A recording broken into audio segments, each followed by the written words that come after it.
Bienvenue à Droit au but dans la chambre de Slogard Jury Conseil au Motel Balado. Comment ça va, Stéphane? Ça va super bien. On est bien au Motel Balado. On est bien, c'est confortable. Ouais. Je te le dis et te le répète, ta décoration est particulièrement réussie. C'est pas une attaque à la décoration de certains de mes autres camarades, mais mettons qu'Arnaud et Mapper auraient pu se forcer. Toi, c'est totalement réussi. Alors, bravo pour ça. On va parler de la CNE-SST aujourd'hui. Exactement. Que tu connais très bien, d'ailleurs. Oui. Pour ne pas dire par cœur. Ben, je connais la CNSST un peu. J'ai été conseiller en réadaptation pendant 8 ans avant de créer Slogard Jury Conseil. Puis aujourd'hui, ben, c'est l'emploi convenable et la capacité de travail. Mais Donc, dirais-tu que ton expérience passée est absolument tangible et pertinente pour ce que tu exerces comme métier aujourd'hui? Je te dirais que l'expérience antérieure m'a aidé à comprendre le système. Et puis quand on est justement avec une personne accidentée du travail, parce qu'il faut se rappeler que la CNSST, c'est pour les personnes accidentées du travail. Ouais. Et quand on est avec ces gens-là qui ont des lésions professionnelles et qui ont des atteintes permanentes, c'est-à-dire des choses qu'elles ne peuvent plus faire, bien, ça aide de comprendre dans quoi ils et elles sont et ça nous permet de bien les guider. Donc, c'est un gros plus d'avoir été à la CNSST puis avoir fait ce travail-là. Eux, à la CNESST, ils vont juger de la capacité de travail et d'un emploi convenable sur des bases de décisions essentiellement administratives. Oui, on va mettre de l'ordre tout de suite en partant avec ça, Ouais. juste pour la clarté de la chose. On sait que si une personne a un accident de travail, Oui. qu'elle consulte son médecin, qu'elle voit sa réclamation acceptée, qu'elle a des soins et des suivis médicaux, un jour va arriver la période qu'on appelle de consolidation médicale. C'est le plateau médical atteint où la personne ne peut pas récupérer davantage médicalement. Puis le médecin va émettre un rapport médical sur lequel il va indiquer les limitations fonctionnelles. Un exemple, quelqu'un qui s'est blessé, par exemple, à l'épaule, ben, il ne peut pas soulever plus que tant de livres, ne peut pas pousser, tirer, etc. Donc, ça, c'est la matière première que le conseiller en réadaptation va prendre pour dire, ben, est-ce que tu es ou pas capable de refaire ton emploi? C'est un peu complexe, Ouais. mais c'est OK. beaucoup d'étapes, comme on dit. Puis ça, l'accidenté est à la merci de ça, de cette décision-là. Oui. Qui est quand même basée sur des chartes, j'imagine, vérifiées, contre-vérifiées, Ouais. contre-vérifiées. Je te dirais que, on l'a vu dans d'autres épisodes, le processus médical, c'est la clé, c'est la matière première. L'étape majeure qui arrive, c'est la consolidation. Puis je peux donner un exemple. Si quelqu'un, à l'étape de consolidation médicale, n'a aucune limitation fonctionnelle et aucune atteinte permanente, c'est-à-dire aucune perte de capacité, par définition, en vertu du système, il est réputé capable de refaire son travail parce qu'il n'y a pas de contre-indication. Donc, ce qu'il faut savoir, c'est que, un peu comme un couvreur, sa matière première, ben, c'est le bardeau pour mettre sur le toit. Un conseiller en réadaptation, sa matière première, c'est les limitations fonctionnelles pour décider de la capacité à refaire le travail. Capacité de travail sur une perspective de guérison, sur un timeline de guérison. J'aime ton point parce que le timeline de guérison, ça, c'est l'affaire du médical. Donc, le médecin, lui, ou le processus d'évaluation médicale, s'occupe du volet médical. Okay. L'extra de ça, c'est un rapport médical sur lequel il y a des limitations fonctionnelles et une atteinte permanente. Comme je l'ai dit, s'il n'y en a pas, bien, par définition, tu es capable. Mais je vais donner un exemple. Si on parle de notre couvreur, là, si notre couvreur, il y a une limitation fonctionnelle, ne peut pas soulever plus de, mettons, 40 livres, c'est pas évident de savoir s'il peut le faire ou pas, ou est-ce qu'il soulève plus que 40 livres ou moins que 40 livres. Donc, à ce moment-là, il y a le conseiller en réadaptation ou la conseillère en réadaptation de la CNSST qui va aller avec le travailleur accidenté et l'employeur sur le milieu du travail pour regarder c'est quoi les fonctions, puis essayer de voir est-ce qu'il y a vraiment à soulever plus ou moins. Parfois, ce qui arrive, c'est que le travailleur va dire « ben oui, de temps en temps, j'ai à soulever plus », puis l'employeur va dire « ben pas tout à fait, c'est peut-être 37, 38 livres. » Donc, là, à ce moment-là, le conseiller ou la conseillère en réadaptation va rendre une décision. C'est une décision administrative, mais qui a une implication légale, Puis le travailleur accidenté concerné et l'employeur concerné va pouvoir demander en révision cette décision-là si quelqu'un n'est pas d'accord avec ça. Donc, ce qui est vraiment important de comprendre, c'est jamais évident à part que s'il n'y a aucune limitation fonctionnelle. Wow, OK. Et là, il va être question donc d'emploi convenable versus un ancien emploi Oui, qu'il ne pourrait plus occuper. Fait que Oui. là, il faut arbitrer ça aussi. oui. là. Puis ce qu'il faut savoir... Est-ce qu'on peut imposer à l'accidenté un nouvel emploi ou il y a quand même un Très bonne range? question. Très bonne question. Quand tu me dis, t'incarnes, là, comment tu avais dit ça, mon le nono de service, et je sais Oui, pas quoi. c'est exactement ce que je suis. Mais t'es vraiment bon le parce que client moyen. c'est super pertinent. C'est super pertinent. Ah, ben, c'est parce que j'essaie toujours de me placer dans la peau de l'accidenté. Oui. Et là, je me dis, OK, ça veut dire, là, je peux plus faire la job que je faisais. Ils vont m'en proposer d'autres. Est-ce qu'ils vont m'en Oui. imposer un autre? Je vais Ben- être obligé d'aller, exemple, faire un métier qui ne me tente pas pantoute de faire? Pour répondre franchement à cette question-là, c'est une décision de capacité. Dans la loi, c'est pas nécessairement prévu que la personne aime ou aime pas. Dans le processus de réadaptation C'est quand même professionnelle, important, non? c'est fondamental, mais dans le processus de réadaptation professionnelle, le conseiller ou la conseillère est obligé de solliciter la collaboration de la personne accidentée puis essayer de faire équipe avec. Ouais. OK? En général, ils et elles le font bien, mais ce qu'il faut savoir, c'est que quand il est question de capacité de travail, la CNSST doit d'abord, avant tout, regarder la capacité à son propre emploi. Si la personne n'est pas capable de faire son propre emploi, va devoir évaluer, y a-t-il un emploi équivalent disponible chez l'employeur? Si un équivalent disponible chez l'employeur, puis que le travailleur accidenté se qualifie, la CNSST pourrait dire, tu es capable de faire cet emploi-là, puis la personne devrait faire cet emploi-là. Et s'il n'y a pas d'emploi équivalent chez l'employeur, le processus de réadaptation dit, à ce moment-là, on va regarder pour un emploi convenable ailleurs sur le marché. Ouais. Donc ça, c'est important parce que ces étapes-là, à la CNSST, ils appellent ça l'approche concentrique de main-d'œuvre. Donc, c'est comme une cible. Dans le centre, tu as son propre emploi. Si ça ne marche pas, un petit peu plus loin, tu as un emploi équivalent chez l'employeur. Puis si ça ne marche pas, tu as un emploi convenable ailleurs sur le marché. OK? Donc, ça, c'est des choses... Plusieurs dossiers doivent se rendre là quand même. Oui, plusieurs dossiers se rendent là. Je te dirais que ce qui devient complexe à ce moment-là, c'est, imagine le scénario de notre couvreur, là. Il a travaillé toute sa vie à l'extérieur à faire des toits. Il a aimé ça. C'est sa réalité de travail avec ses chums. C'est ça qu'il aime faire.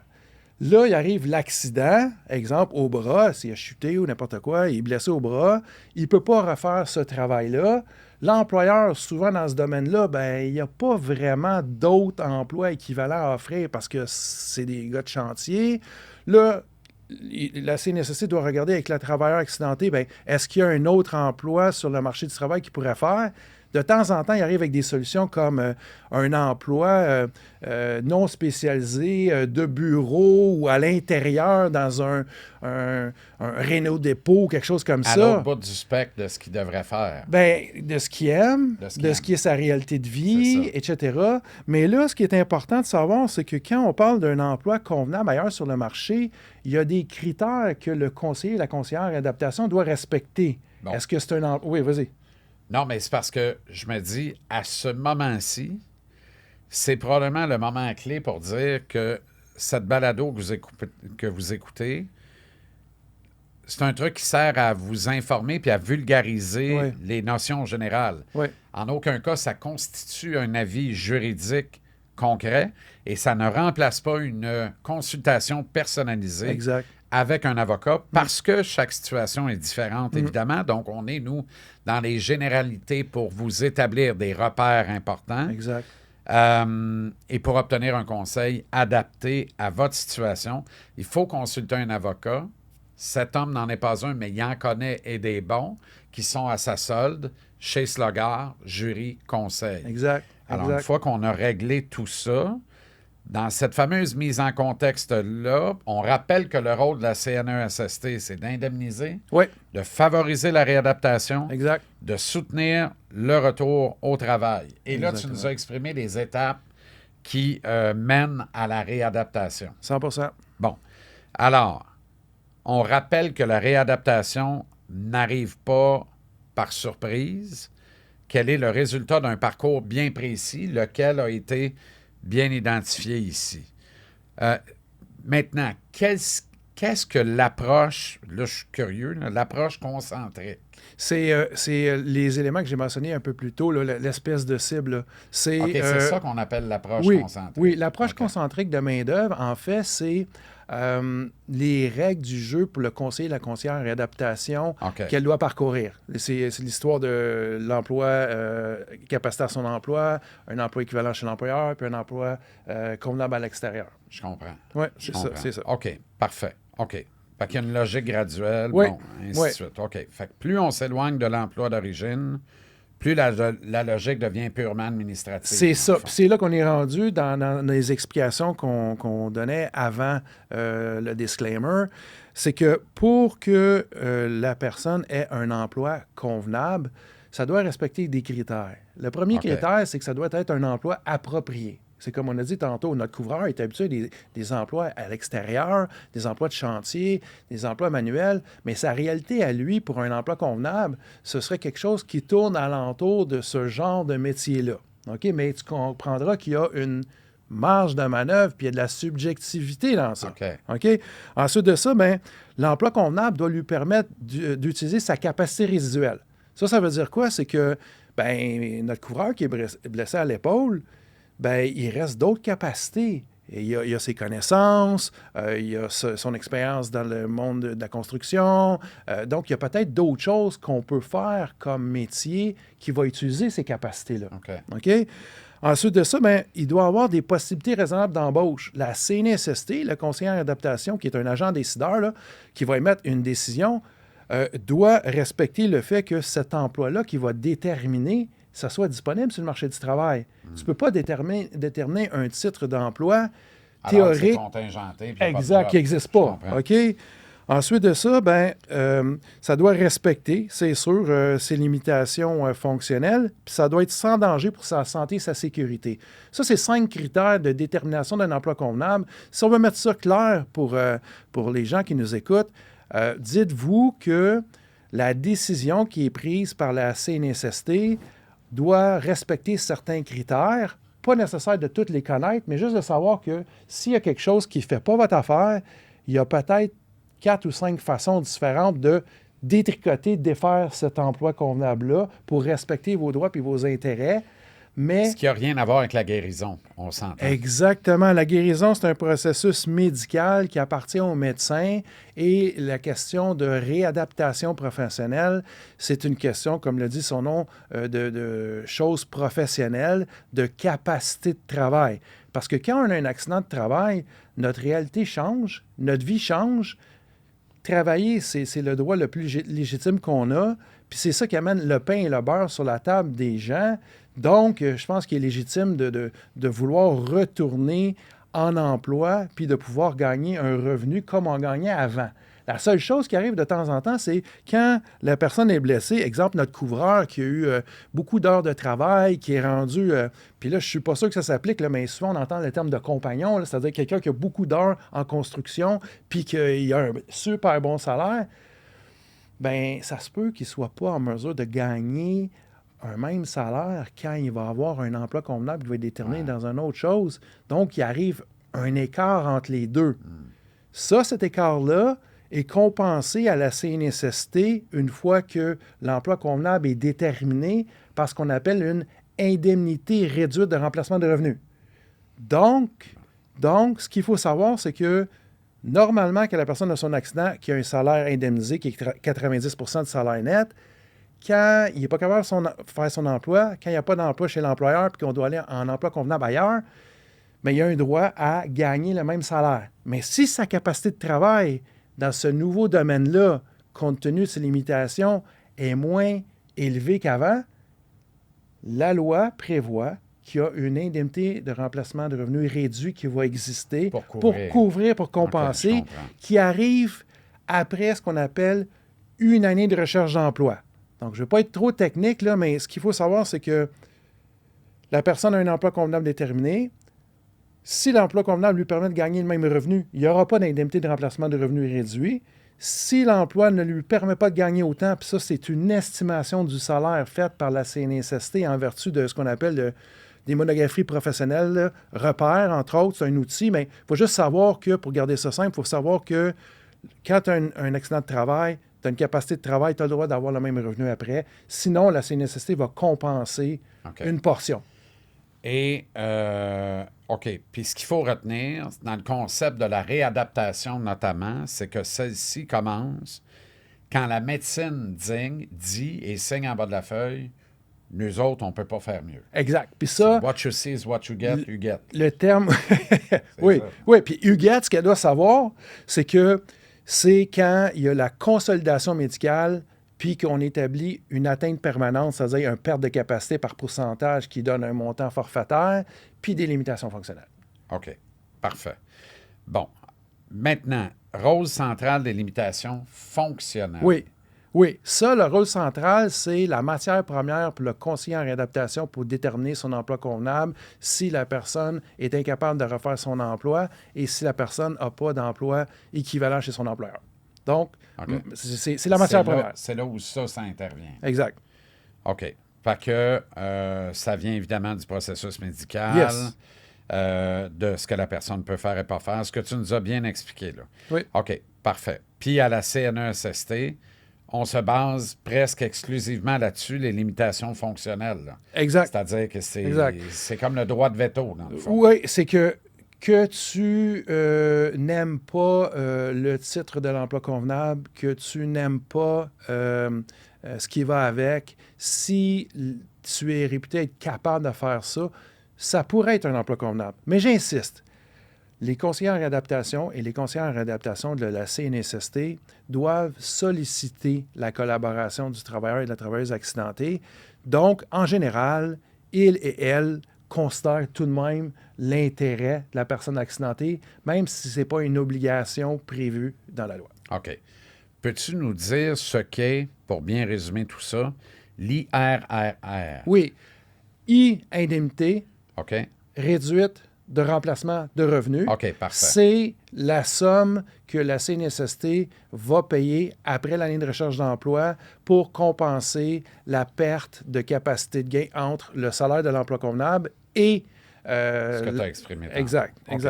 Puis l'emploi convenable sert de base à la suite du dossier, y compris financièrement, ça va de soi. Oui. Maintenant, quel est l'impact humain puis les droits concrètement? Bien, l'impact humain, il faut savoir que... Tu sais, quand tu étais... là, je prends l'exemple du couvreur parce que c'est ça que j'ai eu comme inspiration dans ce podcast, là, mais qu'importe l'emploi, quand c'est ta réalité puis que tu as fait ça toute ta vie puis c'est ce que tu as aimé, ben c'est sûr qu'il y a un deuil à faire. Hein? Il y a un deuil à faire sur j'ai étudié pour faire ce travail-là ou ça fait 20 ans que je fais ce travail-là. Maintenant, j'ai une blessure. Je dois me réadapter professionnellement. Je dois me réorienter, ça veut dire. Souvent, c'est un nouveau milieu. Donc, il y a un deuil à faire par rapport à l'emploi. Il y a un deuil à faire par rapport au milieu de cet emploi-là avec les gens. Donc, c'est exigeant humainement pour la personne accidentée de faire face à ce processus-là. Il faut savoir que des fois aussi, c'est une opportunité parce que les travailleurs accidentés, les travailleuses accidentées, souvent...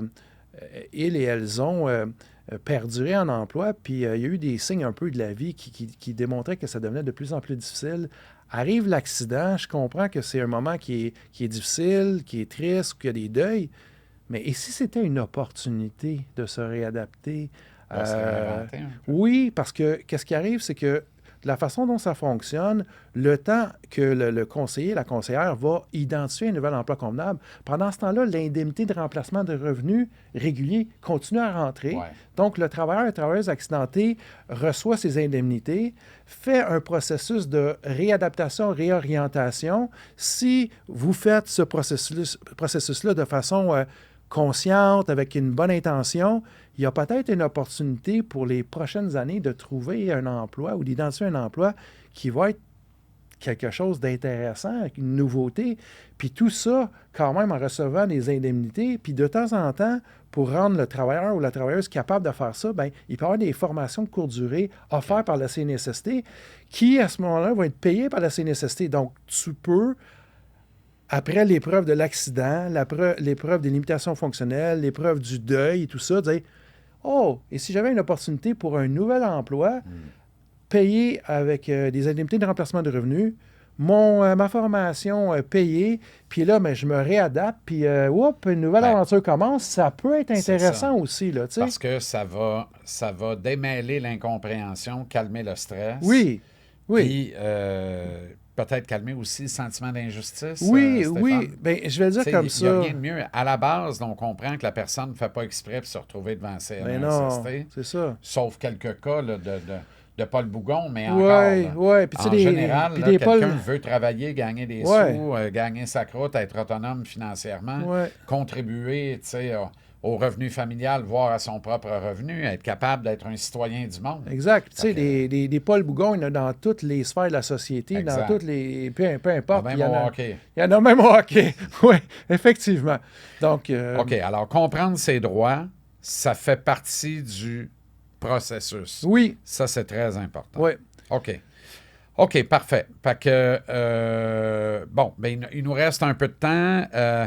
Il y a une année de recherche d'emploi. Oui, C'est oui. souvent une étape mal comprise parce qu'on sent qu'il y a de la rigidité, on sent de la pression aussi. Oui, exact. L'année de recherche d'emploi, comment ça intervient? On reprend le C'est vraiment une année, c'est 12 oui, mois. oui, c'est on ça. reprend le contexte. Malheureusement, en raison des limitations fonctionnelles, notre travailleur ne peut pas refaire son travail. Il n'y a pas d'emploi équivalent chez l'employeur. On est rendu à un emploi convenable ailleurs sur le marché. L'emploi convenable ailleurs sur le marché est déterminé. Il y a une décision qui est rendue, qui peut être contestée par le travailleur et l'employeur. Après ça, commence ce qu'on appelle l'année de recherche d'emploi. L'année de recherche d'emploi, ce qu'il faut savoir, c'est que c'est un 12 mois franc qui est là pour permettre à notre travailleur de se réintégrer sur le marché du travail. Ce qui est intéressant ici, c'est que une personne peut essayer l'emploi convenable ou tout autre emploi qu'il est capable de faire, parce que c'est pas parce que la CNSST détermine comme emploi convenable, exemple, commis en quincaillerie, que tu es obligé de faire ça. Ouais. C'est l'assureur, CNSST, qui a émis une décision administrative, qui a des impacts légaux, qui a déterminé ça en respect avec ce qui est prévu dans le processus. Que tu le contestes ou pas, ça ne veut pas dire que tu es obligé de faire ça. Tu peux faire tout autre emploi qui respecte ta capacité et c'est correct. Et tu vas avoir un 12 mois franc pour te réintégrer sur le marché du travail. Exemple, tu commences un emploi, tu fais un mois, tu n'aimes pas ça, tu décides d'arrêter, bien, la CNSST va payer les 11 mois suivants pour que tu puisses réintégrer. La seule chose... c'est pas flexible. Non, c'est rigide dans le temps. Rigide dans le temps. La détermination de l'emploi convenable intervient le 15 février 2026. Bien, c'est du 16 février 2026 au 15 février 2027. Okay. Ça, c'est fixe dans le temps. Par contre, ce qui est le fun, c'est que tu peux essayer quelque chose. Tu pourrais même prendre, si ça te tente, un 3 mois, dire, ben écoute, je me remets sur pied, je réfléchis à mes affaires, puis je refais ma recherche d'emploi après. Et pendant ce 12 mois-là, si jamais tu ne travaillais pas, tu as le droit à la pleine indemnité de remplacement de revenus. Sans problème, c'est conforme aux règles d'usage. C'est une année qui est là pour permettre à la personne de se réintégrer. Récapitulatif rapide des conclusions. Oui, ben je dirais que... Récapitulatif. Tif. Ouais. Ouais, OK. Ça marche. Ben, c'est vraiment... la capacité de travail, c'est quelque chose qui intervient en réadaptation quand la personne n'est pas capable de refaire son travail et qu'il n'y a pas d'emploi équivalent chez l'employeur. Donc, c'est l'emploi convenable ailleurs sur le marché. Quand il y a l'emploi convenable ailleurs sur le marché, il y a 5 critères qu'on a énoncés plus tôt qui sont à respecter par le conseiller en réadaptation qui est un agent décideur. Il y a une décision légale qui va être émise. Si vous n'êtes pas en mesure de gagner le même salaire, l'estimation du salaire, exemple, de notre commis en quincaillerie permet de gagner moins que le salaire de couvreur. Donc, à ce moment-là, à la fin de l'année de recherche d'emploi, il y aura une indemnité réduite de remplacement de revenus, ce qu'on a appelé IRRR. Et puis, ben voilà. Puis moi, ce que je dis toujours, c'est une épreuve avoir un accident. C'est une épreuve avoir la décision qu'on n'est pas capable de refaire son travail. Mais ça peut être une grande opportunité si vous le prenez ainsi. Puis moi, ce que je vous dis, c'est que comprenez le processus. Si nécessaire, faites-vous accompagner Puis, vous allez vous en sortir mieux, l'esprit en paix, et probablement, vous allez pouvoir retourner sur le marché du travail dans un nouvel emploi où vous pourrez être heureux et vous refaire. Et à travers tout ça, parce qu'il y a du dédale rien qu'en masse, il y a des gens pertinents qui sont là pour vous et qui, eux, vont, parce qu'ils comprennent bien votre réalité, droit au but. Slogan Jury Conseil. Exactement. Puis les avocats, dont les avocats chez Slogan Jury Conseil, c'est leur métier, c'est leur passion, c'est leur travail de faire ça. Droit À au la but. semaine prochaine, mon ami. À la semaine prochaine.